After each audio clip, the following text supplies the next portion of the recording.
ठग की बेटी को जब पता चला कि जंगल में कोई मुसाफिर आया है जिसके पास 9 करोड़ का लाल है, तो उसने अपने बाप और भाई को उसे बहला फुसलाकर अपने निवास स्थान पर लाने के लिए कहा। ठग और उसका बेटा जंगल में जाकर मुसाफिर यानी झूठे व्यक्ति को अपनी चिकनी चुपड़ी बातों में फंसा लेते हैं। उनकी बात में आकर झूठा उनके साथ उनके निवास स्थल की ओर चल पड़ता है। घर पहुंचकर ठग परिवार ने उसकी बड़ी अच्छी खातिरदारी की और उसे अच्छे से भोजन आदि करवाया। भोजन उपरांत ठग की बेटी उससे बोली, महाशय जी, आपके सोने का इंतजाम मैंने ऊपर वाले कमरे में कर दिया है, अतः निश्चिंत हो आप वहां आराम कीजिए। झूठा व्यक्ति ठग परिवार से बड़ा प्रभावित हुआ। सोचा, आज के समय में कौन किसी अनजान के लिए इतना करता है। जब वो ऊपर बने कमरे में गया तो देखा खाट के ऊपर बिल्कुल साफ सुथरी चद्दर बिछी हुई है। थका हारा झूठा तुरंत खाट की तरफ गया और जैसे ही बैठने को हुआ तभी उसे उस सज्जन राहगीर की दूसरी बात याद आ गई कि झाड़ बिछा के सोइए खाट।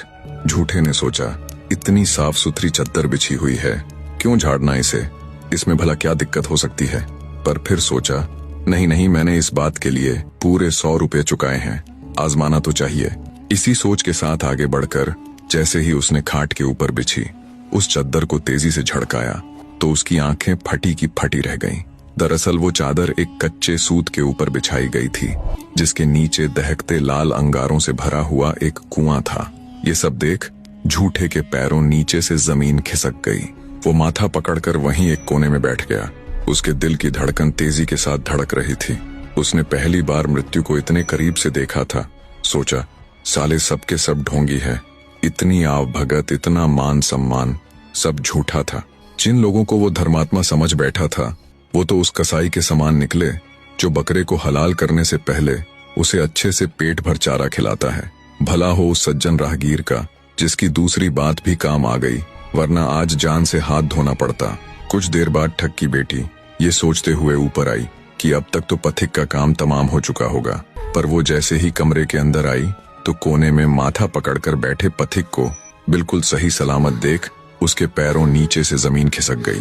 ठग की बेटी को देख झूठा खड़ा हुआ और बोला, बदमाश रांड, क्या मिलता है तुझे भोले भाले निर्दोष लोगों को मारकर।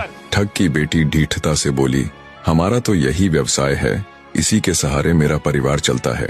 झूठा बोला, इस तरह भोले भाले लोगों की हत्या करके तुम अपना परिवार तो चलाती हो, पर यह मत भूल जाना धूर्त स्त्री कि एक दिन तुम्हें भी उस ऊपर वाले की अदालत में जाना है जहाँ तेरे सभी कर्मों का हिसाब होगा। झूठे की बात सुन ठग की बेटी बोली, जो कष्ट जो सजा मेरे परिवार को मिलेगी मैं भी उसे सह लूंगी।